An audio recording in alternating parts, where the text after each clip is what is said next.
Input lag. What is it good for? Absolutely nothing. Now, one of the games that got updated a few times already is Rise of the Tomb Raider, and even though this is an older patch on the PS4 and even the Xbox One, I wanted to recover it and cover it in some detail. The reason for that is one of the things that I'm pushing forward into 2017 is I will be covering input lag across multiple devices, games and screens. Now, this is something that can be important if, like me, you play a lot of high-powered first-person shooters and online action games. Then input lag is far more important than frame rate. People do confuse the two, and they're not always and don't have to be intricately linked, but I'll cover that in more depth in a future article and video. The short version is basically this is the time it takes when you press the controller or move the controller or the mouse or keyboard, and the action is then performed on screen, i.e. when you press shoot and then your character shoots, when you press jump and then your character jumps. Now, this is affected by many things, including the rendering pipeline, the controller source, and also the TV or monitor you play the game on. Some of you may have seen my video on how to set up your TV or monitor for games correctly. This is something I'll be covering in much more detail for 4K and HDR TV, so bear with me while I work through a detailed plan on that. But basically, that's the short version. This test is all going to center on one specific TV, the one that has probably the lowest amount of lag possible, and that's my Sony W8 TV, which is possibly one of the lowest input lags you can buy for a HD TV. We remove all outside influences by using a single screen with the lowest input lag, meaning all tests will be in the same environment as possible. Here I'm just going to cover and give you some information on what I can now cover in my future reviews and updates, and that is input lag on titles, and Rise of the Tomb Raider is a perfect one to start with. The title received much attention for its input lag on both the Xbox One and PS4. This was patched in 1.04, which you've just seen at the beginning, but this came at the expense of frame pacing issues. So this was later patched and updated, but did those patches really just restore the additional buffer and therefore the delay and lag to the response times of the controller? Well, after playing it for around 2 seconds, I can say that no, it's not really at the expense of those. Even though it's not quite as good as 1.04, it's not that far off, and it's certainly better than when the title launched. So, starting with the patch, the 1.03 patch that did have all of the input latency issues, in its worst case, we saw 283 milliseconds of lag.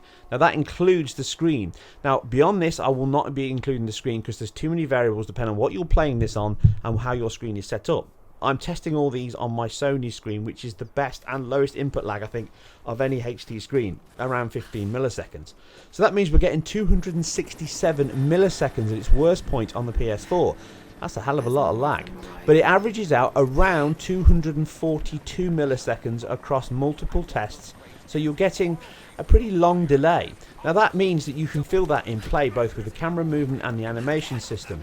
Now moving to 1.04, which they patched and fixed this input lag, this gave us around 208 milliseconds. So they pulled in, give or take, 2 frames of latency back from that process, which is very good, but it obviously came at the expense of the frame pacing issues that we saw. Obviously the 2 frames is based on a 16 millisecond delivery. It would actually be only 1 frame in the 30 FPS mode or the Xbox One and PS4 mode. And this is most likely due to the fact the game has such an advanced animation and physics combined system that all of this needs to be hidden behind this input latency. It's no longer being hidden, therefore it causes these issues and spikes as you play. It's also a case of memory allocation being jigged around. So this gave us at its absolute best point, and from multiple tests I did actually find that certain points of the game can actually increase or decrease the input latency. So that means that when it's being heavily loaded, it's actually slightly longer. So this means you get an average of around 200 milliseconds, and at its absolute best you get 150 milliseconds, which isn't that far removed from the standard expected here. At these points, unsurprisingly, you too tend to find that the frame pacing issues are exacerbated even more, for example the thermal valley. So, to fix these issues, they again patched the title twice, but I'll be looking at version 1.06 here. I believe 1.05 tried to fix the frame pacing issues and keep the lag, but this is the final version we're looking at here, which looks to be the perfect middle ground. Yes, it keeps some of the lag as it was before, not quite as good, but it certainly fixes the frame pacing issues. I'm not getting the lows that I got before of 150, and it's averaging out around 183 to 184 on the base PS4, and that is identical to the Pro when you run it in 4K mode or in the enriched quality mode. Now, unsurprisingly here, a lot of people did talk about the Xbox One S being slower, and in actual fact, from my test using a completely wireless controller to keep it even on both, I actually get on average 176 milliseconds. So that's around 8 milliseconds faster than the PS4, and that includes the Pro. But I have a theory on this, and it isn't really a software or hardware issue per se. And the difference is coming from the controllers themselves and not the engine. This means that the Xbox One controller has slightly less latency than what we've seen on the PS4 controller. I did test all these in a completely wireless state to keep it fair. So this means if you plug your controller in, if you've got the newer DualShock, then you can plug in and use the wired controller, and it may improve it. And in actual fact, it's most likely this is the case, as I doubt the engine is that significantly different on the rendering output to improve at this level, but it could always be a factor. And to complete a thorough set of tests, you can see that the 60 FPS mode, like many PC versions, does actually operate at 100 milliseconds, which is nearly half the input latency of the 30 FPS mode and the Xbox One mode. Now, this is also about the frame delivery. Yes, because the title can deliver the frame in half the time, it therefore means your input is delivered much quicker than it is in the 30 FPS mode.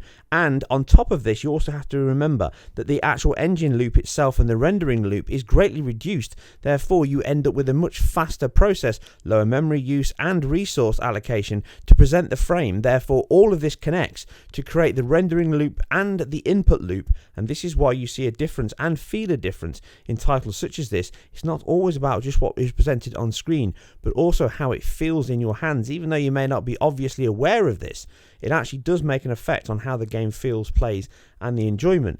And this is all the things I will be covering in future articles. To put this in some perspective, it doesn't mean that that is only possible on 60 FPS games. For a game like Ratchet & Clank, for example, on the PS4, the base PS4, that has a 67 millisecond input latency, which is incredibly low, and as you can see, even again, nearly half the input latency we're seeing here on Rise of the Tomb Raider's 60 FPS mode. So like I say, it's not all about the actual frame rate.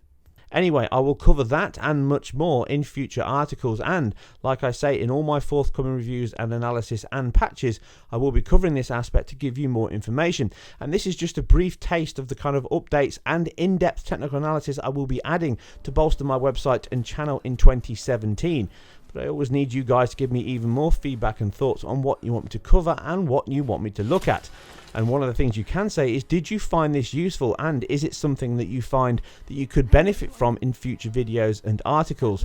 If you have played this game on both patches, what are your thoughts on the patch? What are your thoughts on the input controller and the latency issues? I like to get you guys involved in everything that I do and get conversations out of you that I can use for future videos and articles. Anyway, that's it for now. It's not a long video. I hope you enjoyed it. I'm looking forward to speaking to you more and getting more feedback in 2017, and you can always leave that below and follow me on Twitter and leave even more. I'm always there to talk if you want to. You guys and girls take care, and I'll see you on the next one. Something important. So did they. If I see you again, I'll put an arrow in your throat. You and I are on the same side.